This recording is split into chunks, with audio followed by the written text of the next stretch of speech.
आज हम एक बहुत प्यारे से बिंदु से गुजरने का आनंद ले रहे हैं। कभी सोच नहीं सकते थे आप लोग, क्या देने से भी कभी आदमी का धन बढ़ता है? क्योंकि हमने तो यही सुना है, देने से आदमी का धन, भाई निकालोगे अंदर से माल तो पीछे कम होता है। पर अपनी बात की शुरुआत मैं इस एक लाइन से करता हूं कि जब तुम दुनिया को देते हो तो भगवान ने तुम्हें केवल 2 हाथ दिए हैं, पर भगवान जब आपको देता है तो उसके पास 2 हाथ नहीं होते, उसके पास हजारों हाथ होते हैं। तो इसलिए बचपन में पढ़ा हुआ वो दोहा जीवन भर याद रखिएगा, चिड़ी चौंच भर ले गई। चिड़ी, दोबारा बोल लो, चिड़ी और नदी न घटियो नीर, अरे दान दिया धन गा घटे, कहे गए दास कबीर। जब मैं तीसरी क्लास में था तब मैंने ये बचपन में ये दोहा पढ़ा था, जो आज तक जहन में उतरा हुआ है कि दुनिया में कम तभी होता है जब आदमी बचा कर रखता है, बढ़ता तभी है जब आदमी बांटना शुरू करता है। ऊपर वाले का नियम है, तुम 2 हाथ से यूं करते हो, वो 1000 हाथ से तुम्हारे साथ यूं करता है। ऊपर वाले का नियम है, आप 2 हाथ से यूं करते हो, वो 1000 हाथ से आपके साथ यूं करता है। कैसे बने धनवान और कैसा करें हम दान। बात की शुरुआत इतिहास की सबसे प्यारी और एक महान कहानी के साथ कर रहा हूं। बसंत पंचमी का दिन था। जैसे आजकल होली और दिवाली मनाई जाती है, किसी जमाने में हमारे देश में बसंत महोत्सव पर बसंत पंचमी का पर्व भी वैसा ही मनाया जाता था। लोग नए कपड़े पहनते थे, घरों में खीर पकवान बनते थे, लोग एक दूसरे के घरों में मिलने के लिए जाया करते थे, ज्ञान की देवी सरस्वती की पूजा होती थी और लोग अपने बड़े बुजुर्गों से मिलने जुलने के लिए जाया करते थे। यानी बसंत महोत्सव यानी वार्षिक पर्व, पूरे भारतीय संस्कृति का यह वार्षिक पर्व हुआ करता था। और कहते हैं एक दिन ऐसे ही बसंत महोत्सव आया हुआ था। एक गरीब बच्चा, इतना गरीब कि जिसके घर में आज तक कभी चूल्हा नहीं जला, जिसके घर में चूल्हा जलाने के लिए अंगीठी नहीं और अंगीठी आ जाए तो ऊपर रखने के लिए भगोना और तपेला नहीं। उसकी मां अड़ोसी पड़ोसी के यहां जाती, बर्तन साफ करके झाड़ू पोंछा करके आ जाती, पूरे मोहल्ले भर में जाती, किसी के घर से बची हुई 1 रोटी मिल जाती, किसी के घर से बची हुई आधी रोटी मिल जाती, किसी के घर से बची हुई दाल मिल जाती और किसी के घर से बची हुई सब्जी मिल जाती। इस तरह रोज वो अड़ोसी पड़ोसी मोहल्ले में काम कर करा के और दोपहर में उनसे खाना इकट्ठा करके लाती, खुद भी खाती और अपने 9 साल के बच्चे को भी खाना खिला देती। और इस कारण उसके घर में आज तक कभी चूल्हा जला ही नहीं। कल बसंत महोत्सव है और बच्चे मोहल्ले में खेल रहे थे। वो 9 साल का बच्चा भी मोहल्ले में खेल रहा था और खेलते खेलते उसने बच्चों के मुंह से सुना, अजी कल तो बसंत महोत्सव है, कल तो बसंत महोत्सव है, हम सब लोग खीर खाएंगे, मालपुए खाएंगे, खीर खाएंगे, खीर खाएंगे, खीर खाएंगे। बच्चे ने तो कभी खीर का नाम ही नहीं सुना। मैंने कहा जिसके घर में अंगीठी नहीं जली उसको क्या मालूम कि खीर क्या होती है और खीर का जायका क्या होता है। घर आया, रात को सोते सोते मम्मी से कहने लगा, मम्मी मम्मी कल मैं खीर खाऊंगा। मम्मी ने कहा चुप बेटा, अपन वो नहीं खाते जो अपन चाहते हैं, अपन वो खाते हैं जो लोगों के घरों में बचा होता है। लोगों के घरों में जो बचा होगा अपन वही खाएंगे बेटा, अपन वो नहीं खा पाते जो अपन चाहते हैं। नहीं मम्मा मैं कल खीर खाऊंगा, मम्मा मैं कल खीर खाऊंगा, और खीर खाऊंगा खीर खाऊंगा कहते हुए वो सो गया। पर पता नहीं सुबह वापस उसकी आंख खुली और वही वापस शुरू, क्या खीर खाऊंगा, बस दिमाग में रट गई। कहते ना 3 लोग जो एक बार दिमाग में बात जच जाती है जल्दी निकलती नहीं। नंबर 1 बीबी, नंबर 2 बालक, नंबर 3 बादशाह। ये 3 लोगों के दिमाग में जो बात जम गई, समझा समझा के हार जाओ, पर बात वापस निकलती नहीं है। और उस बालक के साथ ऐसा ही हुआ। क्या हुआ? खीर खाऊंगा। क्या खाऊंगा? खीर खाऊंगा। बस एक ही बात रट लगा दी, मम्मी मैं खीर खाऊंगा। मम्मी ने मारा एक चांटा, बेवकूफ मना कर दिया, हमारे यहाँ नहीं होती है खीर, हमारे यहाँ अंगीठी नहीं जली बेटा आज तक, तू खीर खीर पीछे पड़ा है, मैं नहीं खिला सकती। और बच्चा जिद के मारे घर के बाहर जो कुटिया थी उस कुटिया के बाहर आकर और जोर जोर से चिल्लाने लगा, मम्मी मैं खीर खाऊंगा, मम्मी मैं खीर खाऊंगा, मम्मी मैं खीर खाऊंगा। बच्चे की चिल्लाड़ सुनकर अड़ोसी पड़ोसी की महिलाएं इकट्ठी हो गई। अरे तेरा बेटा क्यों रो रहा है, घर के अंदर क्यों नहीं ले जाती? अरे उसने कहा मैं समझा समझा कर हार गई, पता नहीं रात को ये बच्चों के साथ खेला है और किसी ने इसको बता दिया कि बसंत महोत्सव कल है, हम खीर खाएंगे, और ये रात भर नींद में भी खीर खीर खीर खीर खीर के कर रहा है और सुबह उठते ही वापस खीर शुरू। तो अड़ोसी पड़ोसी महिलाओं ने कहा खिला दे। उसने कहा कहां से खिला दूं? एक ने कहा चल मैं तुझे दूध देती हूं, दूसरे ने कहा चल मैं भी तुझे दूध देती हूं, तीसरे ने कहा चल मैं भी तुझे थोड़ा दूध देती हूं, चौथी ने कहा मैं तुम्हें चावल देती हूं, पांचवी ने कहा मैं तुम्हें शक्कर देती हूं, छठी के मन में और दया आई, उसने कहा मेरे पास थोड़ी इलायची है मैं तुझे ये भी दे देती हूं। और ये हुआ के करीबन 2.5-3 किलो दूध उसके घर में आ गया, इतने सारे चावल आ गए, इतनी सी शक्कर आ गई और इतनी सी इलायची आ गई। आजू बाजू से लकड़ियां इकट्ठी करके महिलाएं ने 4 ईंटें लगाई और ईंटों के बीच में क्या लगाया? लकड़ी का चूल्हा लगाया। लकड़ी का चूल्हा लगाकर और उस पर तपेली रख दी, दूध उबला। अब वो बच्चा उबलते हुए दूध को देखकर मन में खुश हो रहा, मैं आज खीर खाऊंगा, मैं आज क्या खाऊंगा, मैं क्या खाऊंगा। मेरे भाई, जिनको वस्तु नहीं मिलती ना उसको पता लगता है कि वस्तु का क्या महत्व है। जिनको जन्म जाती सारी सुविधाएं मिली है उनको क्या पता कि जीवन में किसी वस्तु का क्या महत्व होता है। जिस बच्चे ने जीवन में पहली बार खीर को बनते हुए देखा है ना, उसे पता लग रहा है कि खीर का क्या महत्व है। अरे जिन बच्चों को यह पता है कि हमारे माँ बाप के तो नल ऑन करो, नल खोलते ही रुपये निकल के आ जाते हैं पानी की तरह, उनको क्या पता कि जिंदगी में पैसे का मूल्य क्या होता है। अब वो बच्चा पकती हुई खीर को देखकर आज मैं खीर खाऊंगा मम्मी, आज मैं खीर खाऊंगा मम्मी। अरे मम्मा ने कहा बेटा पकड़े तो दे, क्या खाएगा तू, माथा खाएगा मेरा, पकड़े तो दे पहले इसको। दूध उबल गया और दूध उबलने के बाद क्या डालेगी? चावल डाल दिए गए। जब चावल पूरे पक गए तो उसमें शक्कर डाल दी गई और जैसे इलायची डाली कि पूरे उसकी झोंपड़ी में खुशबू आ गई खीर की। बच्चा महक गया, मम्मी मैं खीर खाऊंगा, माँ मैं खीर खाऊंगा, माँ मैं खीर खाऊंगा। खीर पक कर नीचे उतरी। माँ ने कहा बेटा ठंडी होगी तब खाएगा ना, तू एक काम कर, ये खीर तो ठंडी हो रही है, मैं जाती हूँ बाहर और एक घड़ा पानी ले आती हूँ। घर में पीने को पानी नहीं, बर्तन धोने को पानी नहीं, ये खीर ठंडी हो जाए ना तब तू खा लेना, मैं पानी लेकर आती हूँ, ठंडी हो तो पहले खा लेना, नहीं तो आके खिला दूंगी। मम्मा चली गई, घड़ा कंधे पर उठाकर मिट्टी का गांव के बाहर कुएं पर पानी भरने के लिए। अब वो बच्चा तपेली को सामने लिए हुए, खीर उसकी जिंदगी में पहली बार, खीर नहीं ऐसा लग रहा है उसकी तो तकदीर बनी है आज। घर में खीर नहीं बनी, बच्चे को लग रहा था आज उसकी क्या बनी है, तकदीर बनी है। और वो खीर का आनंद ले रहा है, सामने पड़ी है खीर, बस खीर ठंडी हो जाए, मैं खीर खाऊंगा, मैं खीर खाऊंगा, मैं खीर खाऊंगा। किस्मत कौन सा रंग बदलती है इंसान के, भाग्य को जगने का कौन सा अवसर आता है जिंदगी में। भाग्य कभी दरवाजा खटखटा कर जिंदगी में नहीं खुलता है। और तभी एक तपस्वी संत जिनके 30 उपवास की तपस्या थी, वो उस घर में पहुंच गए किसी गरीब का उद्धार करने के लिए, और उस कुटिया के अंदर पहुंच गए और जाकर कहा भैया धर्म लाभ आशीर्वाद, आज मेरे 30 उपवास का पालना है, तुम्हारे घर में क्या हम लेंगे। उसने कहा मम्मा बाहर गई है। संत ने कहा जो तेरे घर में हो वो तू ले ले। संत ने अपने भीतर से बड़ा वाला पात्र निकाला, बच्चे ने वो क्या क्या क्या क्या क्या, ये उसके घर में खीर नहीं बनी थी, ये वास्तव में उसकी तकदीर बनी थी। बच्चे ने वो खीर उठाई, गरम भगोना उठाया। पता नहीं ये तो नहीं चाहता रहा होगा कि सारी खीर डाल दूं, पर बच्चा था, भगोने का संतुलन बैठा नहीं पाया, भगोना उठाया और पूरा का पूरा ही किसमें, संत के लकड़ी के पात्र में वो पूरा का पूरा भगोना उल्टा हो गया। संत को क्या पता इस घर में पहली बार खीर बनी है और ये बच्चा खीर के लिए लालायित है। संत तो बच्चे के सिर पर हाथ फेर करके धर्म लाभ और दुआएं दे करके उसके जीवन के कल्याण की मंगल कामना करके वो मासख्यमण के तपस्वी संत तो वहां से निकल गए।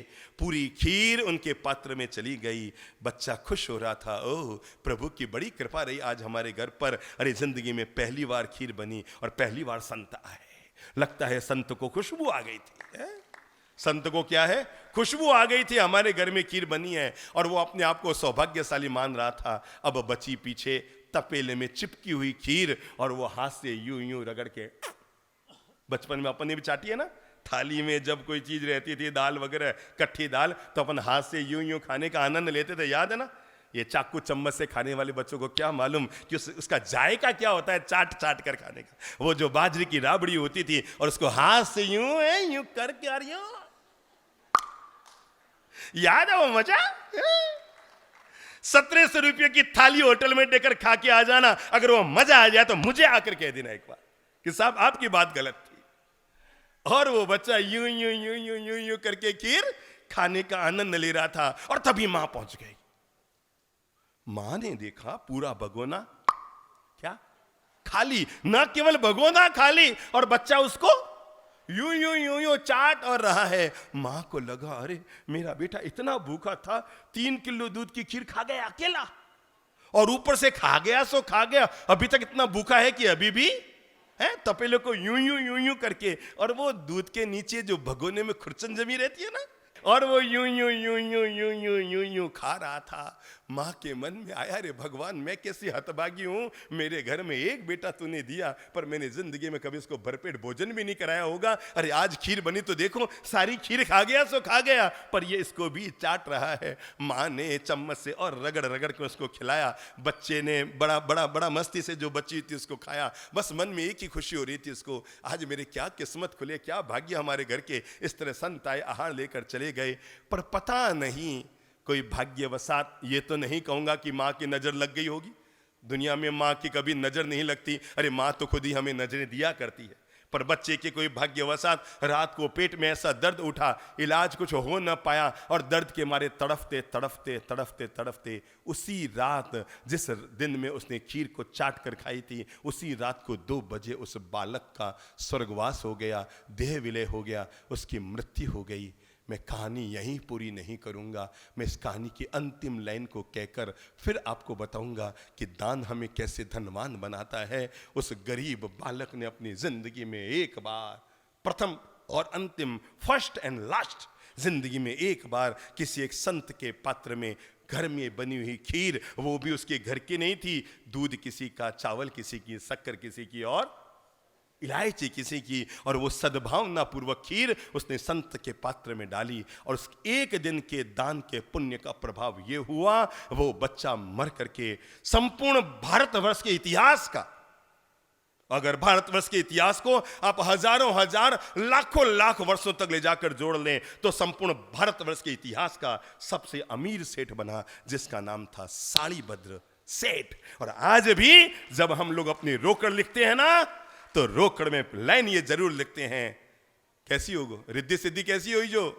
साड़ीभद्र सेठ जैसी हुई जो, क्योंकि वैसा अमीर इंसान भारतवर्ष के इतिहास में ऐसा सेठ कभी नहीं हुआ, जिसके 32 पत्नियां थी। आज जिस पत्नी ने हीरे का हार पहना है, कल वो हार वो पत्नियां नहीं पहनती थी, दासियों के पास जाता था, फिर नया हार पहना जाता था, फिर नया श्रृंगार हुआ जाता था, इतना अमीर सेठ बना। मैं अब बताना चाहता हूं आपको दान का शुभ परिणाम। एक बालक ने एक बार जिंदगी में शुभ दान दिया, जिसके परिणाम स्वरूप मरकर क्या हुआ, भारतवर्ष के इतिहास का इससे अमीर कोई सेठ नहीं हुआ, जिसका नाम था, बोलो जोर से, साड़ीभद्र सेठ, कि जिसका नाम लेने से जिह्वा धन्य हो जाती है, जिसका नाम स्मरण करने से हृदय धन्य हो जाता है, और हर आदमी के मन में भाव होते हैं कि मैं भी क्यों न अपने हाथ से शुभ कर्म करूं, शुभ दान दूं, सुपात्र में अपने आप से धन को समर्पण करूं। अरे जो कुछ मैंने कमाया है, जो कुछ अर्जित किया है, क्यों न मैं मानवता के कल्याण के लिए, क्यों न मैं धर्म के कल्याण के लिए, क्यों न मैं श्रावक श्राविका साधु साध्वी वर्ग के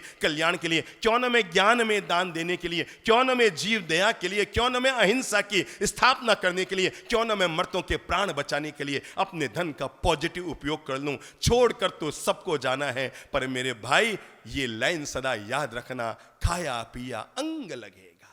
बोल लो, खाया पिया अंग लगेगा। माल मलिंदा खाओगे क्या होगा, क्या होगा, मजबूत बॉडी तैयार होगी, पहलवान बन जाओगे। खाया पिया अंग लगेगा, दान दिया संग चलेगा, बाकी बच्चा जंग लगेगा। बोल लो एक बार, बोल लो। बोल लो, मुझे पता है ये आपके जिगर में जल्दी उतरने वाला नहीं है कि महाराज की खोपड़ी खराब है। अरे दान देने से कोई धनवान होता है क्या? पर मैं शर्तिया बताता हूं, हजार हजार लोगों पर किए गए प्रयोग के बाद बताता हूं कि दुनिया में धनवान बनने का अगर सबसे सरल कोई तरीका है तो वो है करो दान तो बनोगे धनवान। मैंने ऐसे ऐसे लोगों को देखा है जो किसी गरीब के घर में पैदा हुए थे और जिनके घर में खाने को रोटी और पहनने को पूरे कपड़े नहीं थे, और उन्होंने भी अपने जीवन में बचपन से दान का मंत्र हाथ में थामे रखा, तो बढ़ते बढ़ते वे देश के ऐसे लोग बन गए जो रोज 1-1 करोड़ का दान करने के बाद ही अपने मुंह में मंजन किया करते थे। मेरे भाई फिर से बोलो, खाया पिया दान दिया। और असली सच बता दूं, बाकी बचा जंग लगेगा। या तो अंग लगा लो या संग ले जाओ। अरे ये नादानी मत करो कि पीछे जंग लगाने के लिए छोड़कर चले जाओ। न केवल जंग लगता है, अभी तो पीछे जंग लड़ा भी जाता है। 2 भाई केस मुकदमे करते हैं तो जंग शुरू भी हो जाता है। धर्म के जितने मार्ग, जितने चरण हैं, उनमें सबसे सर्वोपरि, सबसे सरल, सबसे हितकारी, लोक कल्याण की भावना से जुड़ा हुआ, मानवीय हितों से जुड़ा हुआ अगर कोई धर्म है तो वो है दान का धर्म। भगवान ने धर्म के जो 4 चरण कहे हैं, दान, शील, तप और भाव, उनमें सबसे नंबर 1 पे क्या है? दान। क्योंकि ये वो काम है जो आदमी बड़े आराम से कर सकता है। नंबर 1 आपके मन का भ्रम में हटा देना चाहता हूं कि आप सोचें दान देने के लिए आदमी को अमीर होना जरूरी है। ना बाबा ना, किसी भी आदमी को दान देने के लिए अमीर होने की जरूरत नहीं है। और ये भी जरूरी नहीं है कि दान दो तो 1 करोड़ का दान दो, कि 1 लाख का दान दो, कि 1000 का दान दो, कि 100 का दान दो, कि 1 रुपये का दान दो, कि एक बिस्किट का दान दो। अरे शुरुआत इंसान के हाथ से होनी चाहिए। क्या दिया जा रहा है ये महत्वपूर्ण नहीं है, किस भाव दशा के साथ दिया जा रहा है ये सबसे महत्वपूर्ण है। अरे एक बार भाव दशा के साथ खीर भी अगर किसी ने किसी को दे दी तो उसकी तकदीर बदल जाती है। बस खास बात में आज की बात जब शुरू कर रहा हूं तो आपको पहली बात ये बताना चाह रहा हूं, हम सभी लोगों में देने की आदत जरूर होनी चाहिए। क्योंकि सरोवर, तरोवर, संतजन और चौथा बरसे मेह। सरोवर बोलो, सरोवर, तरोवर, संतजन। सरोवर क्या देता है हमें? पानी। तरोवर क्या देता है हमें? फल और छाया। सरोवर, तरोवर, संतजन और चौथा बरसे मेह। अरे परमारथ के कारण चारों धारी देह। इन चारों ने तो अपना जीवन ही केवल इसी के लिए पाया है। सरोवर कभी अपनी प्यास नहीं बुझाता, वो हमेशा दूसरों की प्यास बुझाता है। तरोवर कभी अपना फल एक भी नहीं खाता, वो हमेशा दूसरों को फल देता है। और मेघराजा पानी कभी आकाश में इकट्ठा करके नहीं रखते, वो हमेशा जमीन पर बरसाते हैं। और ज्ञानी गुरु अपने ज्ञान को केवल अपने दिमाग में इकट्ठा करके नहीं रखते, वो दुनिया को बांटने के लिए गांव गांव जाकर धर्म का प्रसार किया करते हैं। तो सरोवर, तरोवर, संतजन। आज सोचो, हम 1400-1500 किलोमीटर चलकर आए। केवल हम आए ये नहीं, हर साल कोई ना कोई संत आते हैं। कोई कहीं से आता है, कोई कहीं से आता है, कोई कहीं से आता है। संत आते हैं, आपको जीवन का मार्ग बताते हैं। सोचो उनका क्या स्वार्थ होता है। हम जब आए थे ना तो जिस दिन प्रवेश किया तब भी मेरी यही शॉल था, और जब हम विहार करेंगे आप देख लेना यही वाला शॉल और यही वाली चादर रहेगी। तो हमें क्या तो लेना था, क्या देना था, पर यह सोचकर कि अगर हमारे वचन से लोगों का भला हो जाए तो हमें भलाई जरूर कर देनी चाहिए। मैंने इसीलिए कहा आदमी को ये संस्कार अपने जीवन में डाल लेना चाहिए, मेरे पास जो है जैसा है मैं वैसा अपने द्वारा कुछ न कुछ समर्पित जरूर करूंगा। एक लाइन ध्यान रख लेना, दूध का सार मलाई है। सब बोल लो, दूध का सार। पक्की बात, दूध का सार। अगर दूध का सार मलाई है तो मैं आपको बताता हूं जीवन का सार दूसरों की भलाई है। अगर दूध का सार मलाई है तो हमारी जिंदगी का सार दूसरों की भलाई है। जैसे दूध पूरा का पूरा मलाई में उतर के आ जाता है और हम उसका दही जमाकर मक्खन बनाकर घी निकाल लेते हैं, वैसे ही जीवन का सार भलाई है। आपने अपने बच्चों को कितना दिया खास बात नहीं, अपने पोते पोतियों को कितना दिया खास बात नहीं, अपने नाते नातियों को कितना दिया खास बात नहीं, पर अपने परमार्थ के काम में, निस्वार्थ भाव से काम में, मानवता के काम में, दीन दुखियों के काम में अपना कितना धन लगाया, खास बात यह है।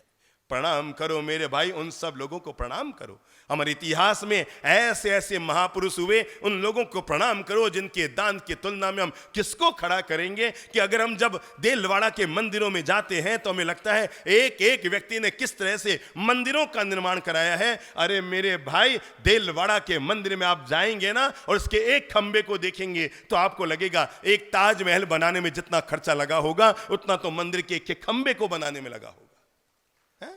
पर एक एक लोगों ने, और खास बात बताऊं, पूरे मंदिर में शुरू से एंड तक घूम के आ जाना, पर किसने बनाया, क्या बनाया, बनाने वाले का नाम नहीं लिखाया। दो तरह के पुण्य होते हैं, एक तो पत्थर में लिखा दो, एक परमात्मा के पास पहुंचा दो। जिसको परमात्मा के पास पहुंचाना होता है वो पत्थर में नाम लिखवाने की कभी परवाह नहीं करता है। और इसलिए कभी आप राणकपुर जाएंगे ना, एक व्यक्ति ने पूरा राणकपुर का मंदिर बनाया, पर कहां बनाया, किसने बनाया, कहीं नाम लो लिख नहीं किया। अरे मैं आपको ये बताना चाह रहा हूं कि तब वे ऐसे महान लोग हुआ करते थे जिन्होंने एक एक लोगों ने इस तरह से मंदिर बनाए, लोगों की ईश्वर के प्रति श्रद्धा। पैसा तो उनके पास भी बहुत मेहनत से आता था, पर उनको पता था इस मेहनत के धन का उपयोग अगर हम इस तरह से भगवान के नाम पर कर देंगे, आने वाला कल और युग बन जाएगा। कल्पना करो, जब एक राजा के सामने परीक्षा की घड़ी आती है, एक कबूतर की जान को बचाने के लिए उसकी खुद की जांग का मांस काट कर देने की, कितनी बड़ी भयंकर कष्ट की घड़ी है और कितनी बड़ी परीक्षा की घड़ी है। जब जब जब एक बाज एक कबूतर का शिकार लेकर राजमहल में घुस जाता है और कबूतर राजा के पास पहुंच जाता है उनके शरण में और कहता है, राजन मेरे प्राण बचाओ। और बाज कहता है, ये मेरा भोजन है, तुम मेरे भोजन को नहीं छीन सकते, मेरा भोजन है, मैं इसको उड़ाता हुआ पकड़कर यहां लाया हूं। प्रणाम करो भगवान श्री शांतिनाथ प्रभु के पूर्व भव के राजा मेघरथ को प्रणाम करो। जब वो राजा अपनी जंगा का मांस काट काट कर कबूतर के भार जितना देने को तैयार हो जाता है, पर वो केवल कबूतर नहीं था, वो देवीय माया थी जो राजा की परीक्षा करने आई थी दानवीरता की। और तब कहते हैं राजा उस कबूतर के प्राण को बचाने के लिए अपने पूरे शरीर को खुद ही तराजू पर आकर बैठ जाता है। तब देव प्रकट होकर कहते हैं, हो राजा मेघरथ, आपको प्रणाम है कि आप एक कबूतर की जान को बचाने के लिए खुद की जान भी न्योछावर करने को तैयार हो गए।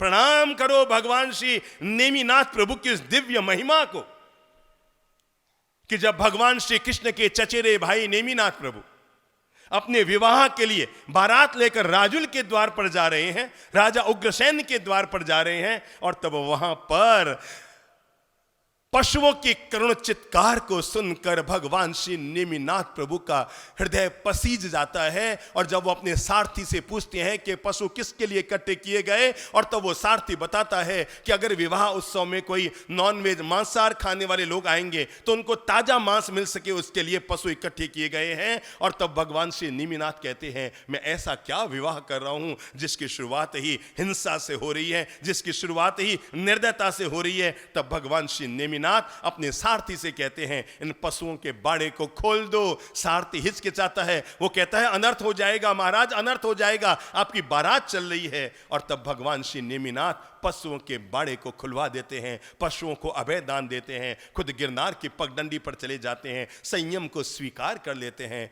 ओहो, प्रणाम करो भगवान श्री नेमिनाथ प्रभु को जिन्होंने जीवों को बचाने के लिए, पशुओं को बचाने के लिए, लोगों को जिंदगी अभयदान देने के लिए, पशुओं की प्राण रक्षा के लिए विवाह का त्याग कर दिया और संयम जीवन को स्वीकार कर लिया। प्रणम्य है भगवान श्री नेमिनाथ।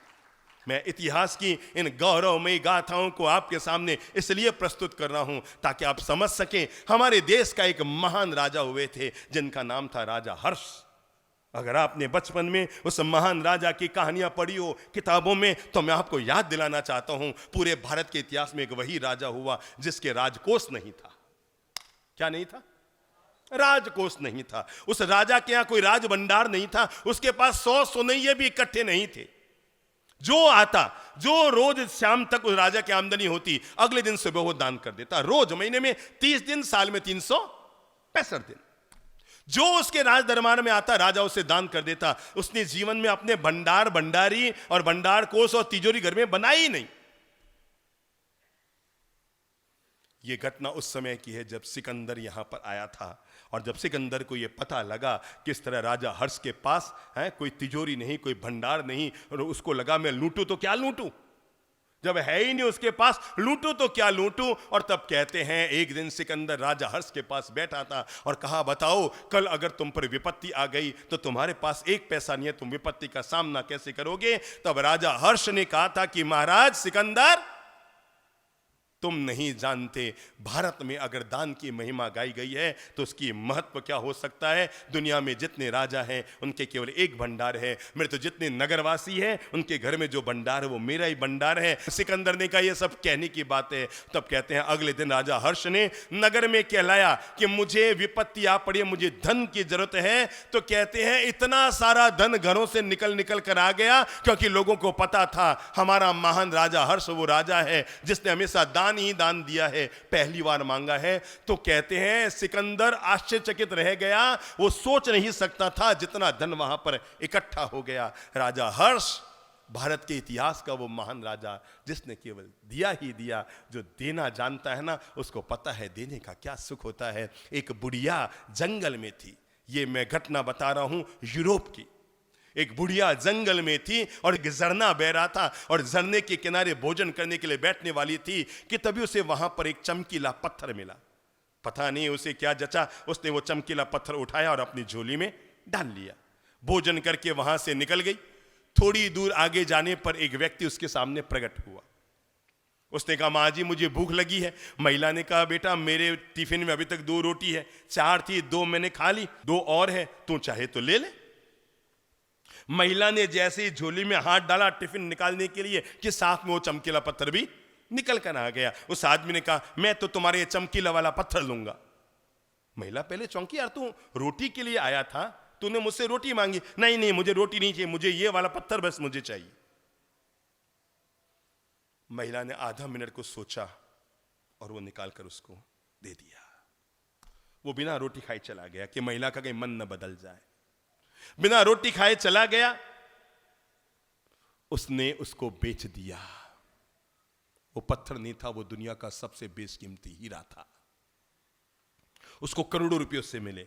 उसने धंधा किया, उसने वापस उससे करोड़ों रुपए कमाए और जिसको हीरा बेचा था उससे दुगुनी कीमत में वापस उससे खरीद लिया। अब वो दुनिया का सबसे बड़ा अमीर आदमियों में एक हो गया था उसे हीरे के कारण। एक दिन उसके मन में आया कि शायद मैंने उस बुढ़िया के साथ क्या किया, धोखा किया था। मैंने उससे रोटी मांगी थी, हो सकता है बेचारी उसको ये पता नहीं था कि उसके पास ये क्या है। मैंने मांगा और उसने दे दिया, पर ये उसका करोड़ों का हीरा मैं उससे इस तरह लेकर आया था। अब मैं बहुत बड़ा अमीर आदमी बन गया हूं, मेरा फर्ज होता है मैं ले जाकर उसको ये क्या करूं, वापस देता हूं। वो जंगल में आया, भटकता भटकता भटकता भटकता आखिर उसे वो बुढ़िया मिल गई। उसने बुढ़िया को प्रणाम किया और प्रणाम करके कहा माँ जी वो जो आपने मुझे उस समय चमकीला पत्थर दिया था ना, मैं आपको वापस देने के लिए लाया हूं। बुढ़िया ने कहा दे दे बेटा। बुढ़िया ने लिया और अपनी झोली में डाल दिया। उसे लगा मैं बुढ़िया को बता तो दूं कि ये क्या है, ये तो फिर ऐसी समझ रही है, ये करोड़ों का हीरा है, इस बुढ़िया को बता तो दूं। तो उसने कहा माँ जी आपको पता नहीं है, जो आपने मुझे ये चमकीला पत्थर दिया था ना करोड़ों रुपयों का है। बुढ़िया ने कहा बेटा तू मुझे क्या बता रहा है, जिस दिन मैंने तुझे दिया था ना उसी समय मुझे पता था। क्या कहा, तू मुझे क्या बता रहा है कि करोड़ों का हीरा है? जिस समय मैंने तुझको ये हीरा दिया था मुझे उसी समय पता था कि करोड़ों का हीरा है। तो उसने कहा माता जी फिर आप बताओ ना, आपने उस समय जब पता था आपको करोड़ों, हाँ हाँ मुझे पता था बेटा, तू क्या समझता है? ये माताएं जब इंसानों को पैदा कर सकती हैं तो क्या हीरे और कांच का फर्क नहीं समझ सकती है? मैंने जब पत्थर को उठाया था ना अपनी झोली में डाला, मैं उसी समय समझ गई थी करोड़ों का हीरा है। तो उसने कहा माँ जी मुझे एक बात बताओ, जब आपको पता था ये इतना बेशकीमती हीरा है फिर आपने 1 सेकंड में मुझे दे दिया? कहा बेटा न केवल दे दिया, मैंने बहुत प्रेम से दिया था, बहुत मन से दिया था, कोई भारी मन से नहीं दिया था। तो कहा आपने मुझे क्यों दिया? कहा तुम्हें हीरा मिला था उस समय मुझे भी कुछ मिला। वो चौंका, उसने कहा मैंने तो आपको कुछ नहीं दिया। आपको क्या मिला? नहीं बेटा तू समझ ही नहीं सकता इस बात को, ये जो बात है तू समझ नहीं सकता। तुझे जब हीरा मिला तो मुझे भी कुछ मिला, इसलिए तू भी खुश हो और मैं भी खुश हुई। उसने कहा बस मैं तो रवाना हो रहा हूं, पर मुझे एक लाइन में जवाब दे दो, मुझे तो उस समय हीरा मिला, आपको क्या मिला? कहा बेटा तुझे उस समय केवल हीरा मिला था, पर मुझे बहुत बड़ा एक सुख मिला था। कहा बहुत बड़ा सुख? हाँ बेटा, इसके सामने दुनिया का कोई सुख नहीं होता, मुझे इतना बड़ा सुख मिला था। कहा कौन सा सुख? कहा बेटा देने का सुख मिला था मुझे। बोलो मुझसे, बोलो मुझसे, बोलो। जिस महिला को पता था कि करोड़ों का हीरा है, उसको कह रही है मुझे क्या सुख मिला, तुझे कैसे बताऊं बेटा? अरे तू तो इतने कमा कर भी सुखी नहीं हुआ, मैं पल भर में इतनी सुखी हुई थी, क्योंकि उस समय मुझे देने का सुख मिल रहा था कि आज मैं करोड़ों का हीरा किसी आदमी को गिफ्ट दे रही हूं। भगवान करे ये सुख रोज हमारी जिंदगी में जरूर आए। जरूर आए मेरे भाई, जरूर आए। फिर से बोलो, चिड़ी चौंच भर ले गई, नदी न घटियो नहीं। अरे दान दिया धन ना घटे। दुनिया के सारे संत ये बात कहकर गए हैं, तू देखकर तो देख, तेरे धन में अगर अपरंपार बढ़ोतरी न हो जाए तो तुम मुझसे कहना। चलो, ये आसमान में बादल हैं, बुद्धि लगाओ, ये बादलों में पानी कहां से आता है? कौन बताएगा? कौन बताएगा? बहनों में से कोई बताएगी ये बादलों में पानी कहां से आता है? ये तो इतिहास की बात होगी, जब हम कहते थे कि इंद्र राजा बरसात कर रहे हैं। ये तो पता लग गया इंद्र का कोई रोल नहीं है बरसात करने में, ये तो पता लग गया होगा ना। या अभी बताऊं आपको? ये तो हमें जो बहुत पहले हमें लोगों ने बताया था कि इंद्र राजा बरसात कर रहे हैं। भगवान श्री कृष्ण ने हमें हमारी गीता के माध्यम से सबको ये बात बता दी थी कि दुनिया में हमारा पालन कोई ऊपर से कोई नहीं करता है, प्रकृति हमारे जीवों का पालन करती है। तो इसका मतलब बादलों को पानी कौन देता है? प्रकृति देती है, इंद्र नहीं देते हैं। पहली मैं बता दूं आपको, इसलिए आपको याद होगा जब भगवान श्री कृष्ण के बचपन में जब उन्होंने वो अंगुली पे चुटकी पे क्या उठाया था? गोवर्धन उठाया था। तब लोगों ने कहा कि ये इंद्र की जाके हम पूजा करते हैं। तो कृष्ण ने कहा था पूजा करनी है तो प्रकृति की करो, क्योंकि प्रकृति हमारे जीवन का यापन करती है। अब बुद्धि लगाओ, ये जो पानी बरस रहा है बादलों से, इन बादलों को पानी कहां से आता है? हाँ बोलो बोलो बोलो बोलो। समुद्रों से पानी जाता है, पक्की बात। अच्छा सोचो कितने सालों से जा रहा होगा? 1 साल, 2 साल, 10 साल हैं? कितने सालों से? प्रभु जी कितने सालों से? सुरेश बाबू कितने सालों से जा रहा होगा? बुद्धि लगाओ। 5-10 साल से, 15-20 साल से। आप पैदा हुए उससे पहले या उसके बाद से? अच्छा आपके पापा जी पैदा हुए उससे पहले, मेरे दादा दादा के दादा दादा के दादा के दादा के दादा के दादा, 1000 दादा पैदा हो गए होंगे, उससे पहले भी इन बादलों को पानी समुद्रों से जा रहा है। अब मैं आगे आपको बता रहा हूं, सागरों से पानी जाता है तो बुद्धि लगाओ कितना सागर अब तक पानी चला गया होगा? 1 सागर, 2 सागर, 5 सागर। मैं बताऊं, लाखों लाख सागर खाली हो जाए, कितने लाखों लाख सागर खाली हो जाए, इतना पानी अब तक ऊपर जा चुका है। पर ये देने की महिमा है, अब तक लाखों लाख सागर खाली हो जाए, इतना पानी सागर ने दिया है, पर सागर कभी खाली नहीं हुआ है। ये देने की महिमा है मेरे भाई, देने की महिमा। धरती को दिए जिसने बादल, वो सागर कभी न रीता है। मिलता है जहां का प्यार उसे, औरों के जो आंसू पीता है। क्या मार सकेगी मौत उसे, औरों के लिए जो जीता है। मिलता है जहां का प्यार उसे, औरों के जो आंसू पीता है। धरती को दिए जिसने बादल, वो सागर कभी न रीता है। अब देखो होता क्या है, बादल जब पानी देता है तो खारा होता है कि मीठा? बुद्धि लगाओ। सागर से पानी जब जाता है तो खारा होता है। खास बात अब ये 2 बता रहा हूं। नंबर 1, मैंने कहा हजारों सागर पानी ऊपर चला गया, पर आज तक किसने जाते हुए देखा है? कितना गुप्त दान देता है सागर बादलों को। बजाओ ना ताली सागरों के लिए, बजा लो ताली, बजा लो। इससे बड़ा गुप्त दान देने वाला पूरी धरती पर कोई नहीं है। जैसे सागर है कि हजारों हजार सागर पानी ऊपर चला गया, पर आज तक किसने एक बूंद पानी ऊपर जाते हुए देखा नहीं। इससे बड़ा गुप्त दान करने वाला धरती पर कोई नहीं हुआ। और खास बात देखो, जब पानी जाता है तो सागर का खारा होता है, पर जब वापस आता है, यह है देने की महिमा। और फिर देखो वो पानी धरती पर बरसता है, फिर उसका नाम कभी नर्मदा नदी पड़ जाता है, कभी गंगा यमुना पड़ जाता है, कभी क्षिप्रा पड़ जाता है। वो पानी फिर नदियों में बहता है और बहते बहते एंड में, बोलो जोर से बोलो, जोर से बोलो, ये है देने की महिमा कि सागरों ने बादलों को खारा पानी दिया, पर बादलों ने नदियों के रूप में वापस मीठा पानी सागर को लौटाया है। तुम देकर तो देखो सागरों की तरह, अगर तुम्हें वापस मीठा पानी न मिल जाए तो मुझसे कहना।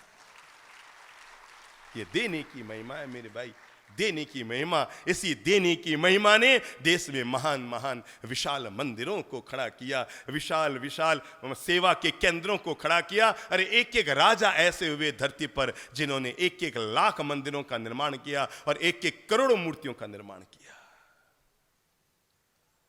ये देने का आनंद गजब होता है। आज आपके शहर में दादाबाड़ी में भव्य मंदिर और दादाबाड़ी बनी, देखा होगा सबने, किस किस ने देखी है? हाथ खड़ा करो जो बन रहा है, देखा है ना। आज मैं सुबह ही जब मंदिर से निकला था ना, तो मैं वहां पर गया था।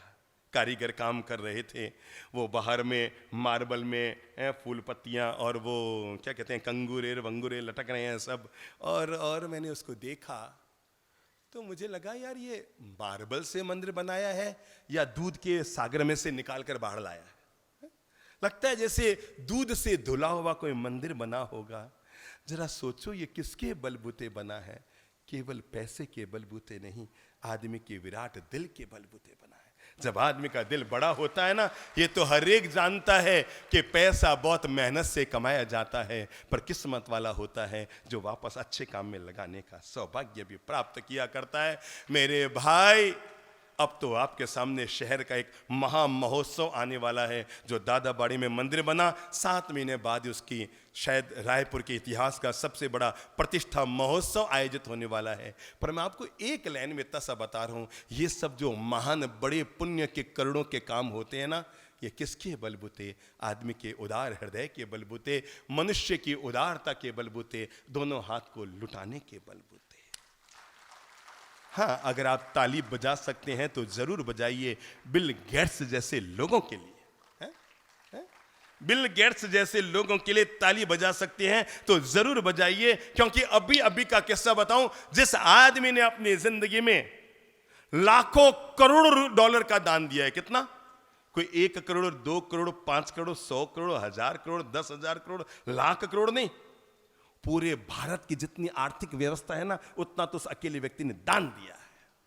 और अभी फिर बिल गेट्स ने अभी फिर जब एक बड़े दान की घोषणा की, तो उनके जो बड़े चार्टर्ड अकाउंटेंट हैं, उन्होंने उनको सलाह दी, अभी आप विश्व के नंबर 1 पर हैं, अगर अब आपने बड़ा दान दे दिया तो आपका पायदान विश्व के जो नंबर 1 अमीर में आपका नाम आता है, अगर आपने अब दान दिया तो आपका नंबर नीचे आ सकता है। उन्होंने झट से कहा 16 लाख करोड़ का और दान देता हूं। अरे 2 पर नहीं, मैं सबसे नीचे आने को तैयार हूं, पर अपने दान देने का आनंद मैं नहीं छोड़ सकता।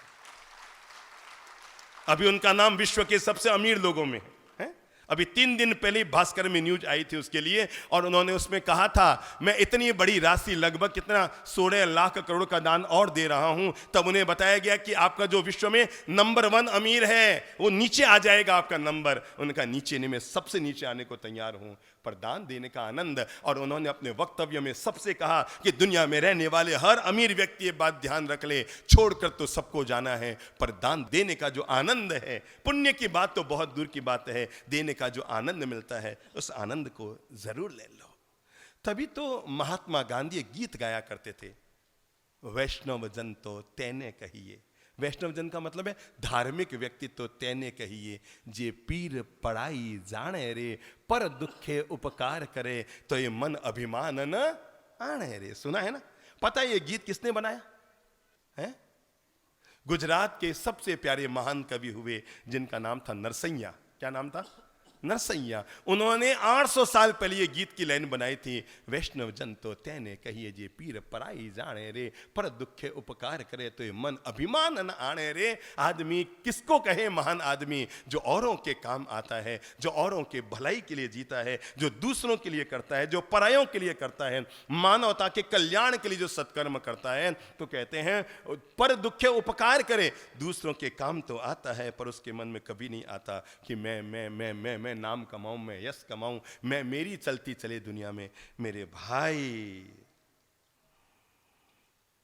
पुण्य के उदय से आदमी पैसा कमाता है।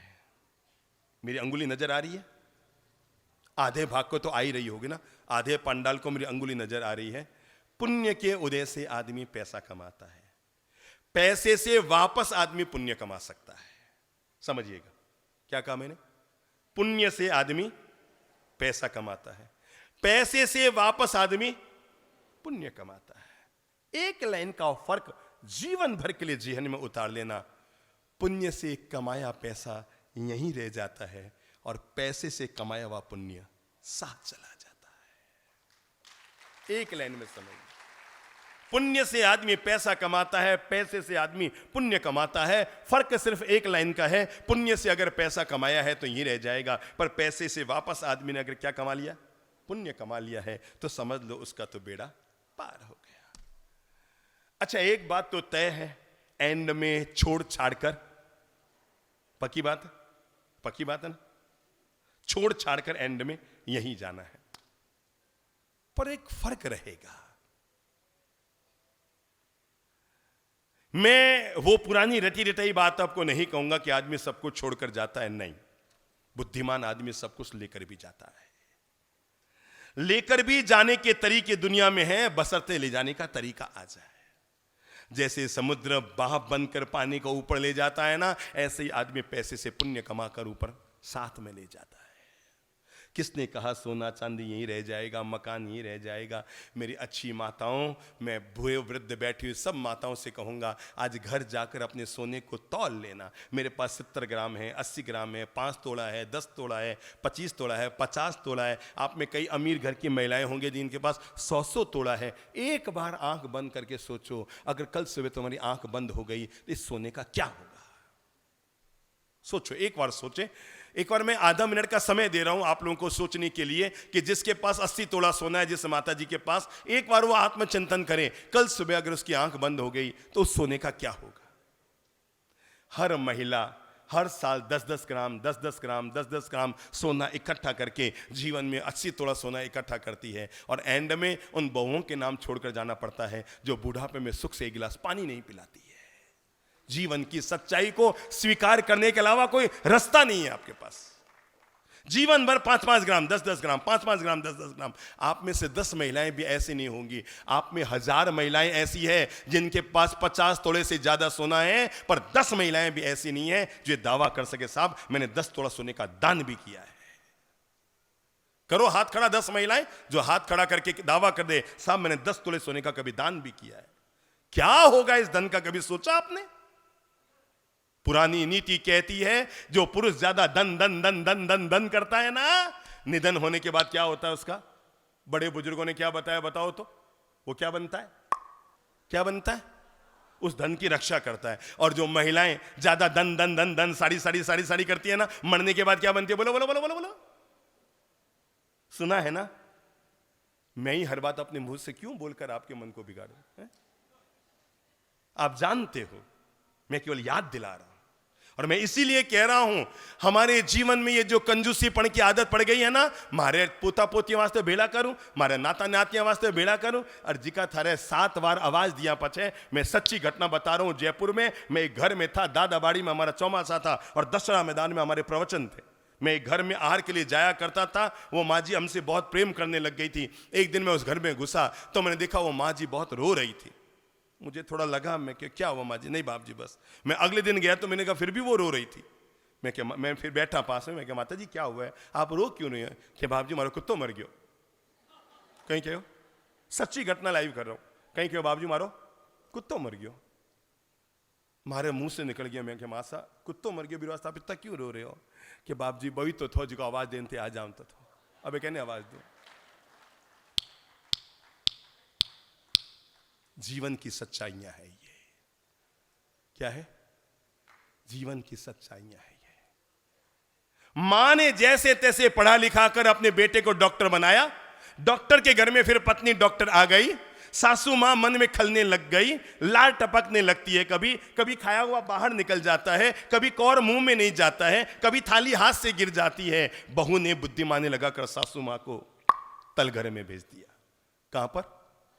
तल घर में भेज दिया।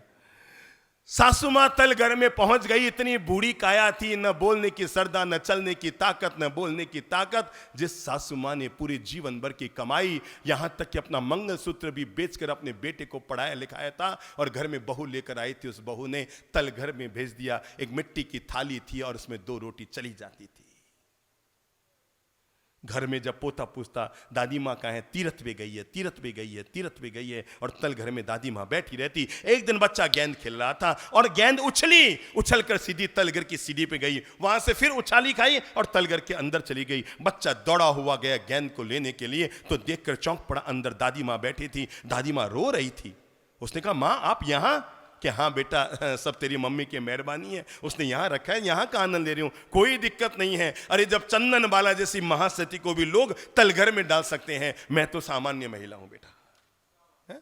मेरी क्या औकात बेटा, मुझे तलघर में डाल दिया तो मेरी क्या औकात। तलघर में बैठी हूं बेटा, कल तक तुम्हारी मम्मी ने मुझे मिट्टी की थाली दे रखी थी, ये तेरी गेंद आकर इस थाली के भी उसने 3 टुकड़े कर दिए। अरे कल तक तो इस बुढ़िया के हाथ में मिट्टी की थाली तो थी, अब तो हाथ में ही रोटी खानी है।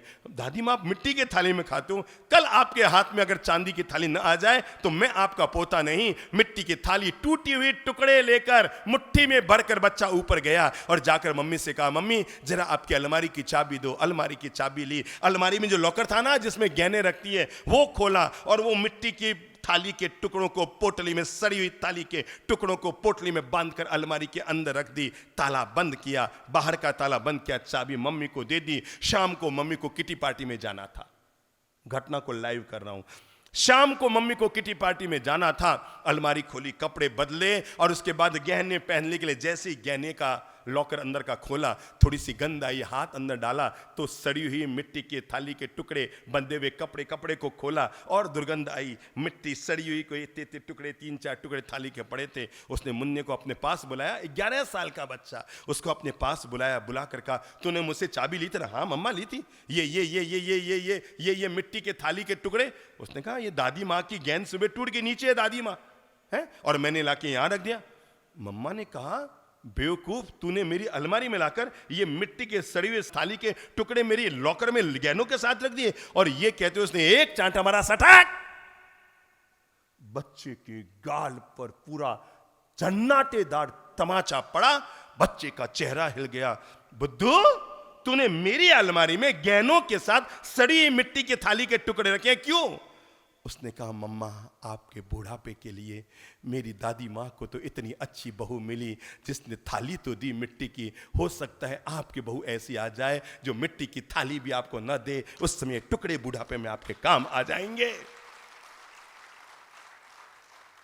उस मम्मी के पास चांदी की थाली अपनी सासू के पास भिजवाने के अलावा कोई विकल्प नहीं बचा था, विकल्प नहीं बचा था। मैं इसीलिए आप सब लोगों को आगाह कर रहा हूं, आपकी आत्मा को जगा रहा हूं। मेरी माताओं, केवल उन्हीं के लिए छोड़ छाड़ कर मत जाना जो आपके जाने के बाद 13 दिन तक तस्वीर पर धूप दिया करेंगे और 13 महीने बाद तो भूल ही जाएंगे कि आपकी बरसी कब है। और ये भी उनके दिमाग से निकल ही जाएगा। बरसी जाने के बाद याद आएगा, और ये 7 दिन पहले मम्मी जी ने बरसी गई।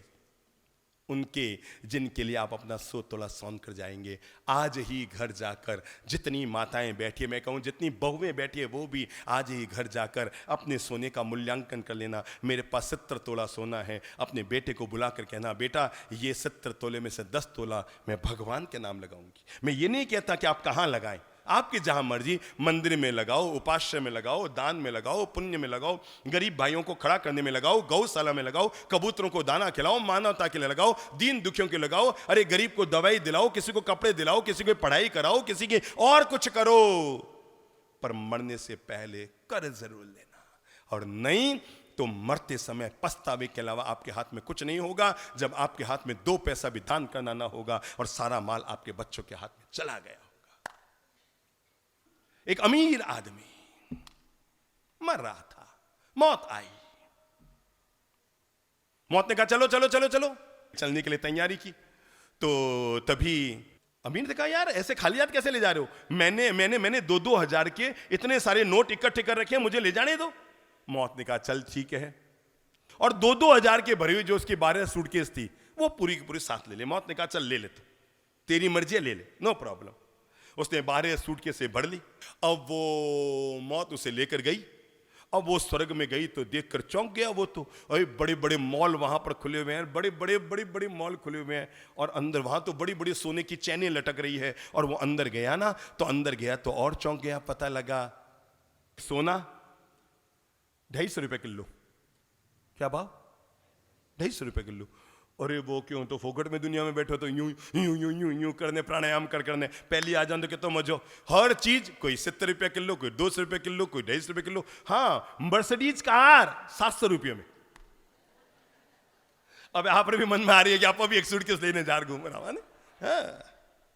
अरे उड़ने लायक मैं फालतू प्राणायाम करने हमारी जिंदगी बढ़ा रहे हो, तो क्या मजा है। और इतनी सूटकेस लाई हूं, मजा ही मजा है। थोड़ा वो खरीदियो, थोड़ा वो खरीदियो, 3 कारें खरीदी, 5 खरीदियो, तो 25 किलो सोना खरीदियो, वो खरीदियो। हाँ, कार भी ले ली, रॉयल्स कार ली उसने। वो थी करीबन 1700 रुपये की। अब आप ये मत सोच रहे बाप जी ने रॉयल्स कार नाम कर सो मालूम है। तो रॉयल्स कार और खरीद ली। जब वो पहुंचा काउंटर पर मैनेजर के पास, बिल का भुगतान, हाँ जी आपका 8,700 रुपये का बिल। अरे वो क्यों गजब, इतना सोना और चांदी महल सब ले लिया, और रॉयल्स कार भी ले ली, और केवल 8,700। उसने झट से अपनी एक सूटकेस निकाली। कितने नोट निकाले होंगे? 2-2 हजार के। कितने? 5। लो भैया 8,700 रख लो, 1300 भी तुम ही रख लो। कितने सारे नोट पड़े? 12 सूटकेस। मैनेजर ने कहा, चित्रगुप्त ने, ओ भाई साहब ये क्या लाए हो आप, कागज के टुकड़े? और उसने कहा कागज के टुकड़े नहीं, 2-2 हजार के नोट है कि नहीं, ये इधर नहीं चलती है करेंसी। का मतलब? उसने तुम्हारे अकाउंट में 2 रुपया 35 पैसा है, बाकी माल अंदर।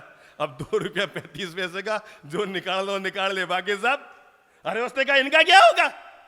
ये 12 सूटकेस तुम्हारे यमराज ने कहा था साथ में भर के ले लो, मैंने भर के ले ली, इन सब का क्या? उसने कहा ये भी चलता है, पर हम तुम्हें बता दें, तुम इंडिया से कभी यूरोप जाते हो, अमेरिका जाते हो, तो यही रुपये चलते हैं, या बोलो बोलो बोलो बोलो बोलो बोलो बोलो बोलो बोलो बोलो बोलो करेंसी चेंज करनी पड़ती है ना, डॉलर और यूरो लेने पड़ते हैं। तो ये गांधी जी के छपे हुए रुपये इधर नहीं चलते हैं।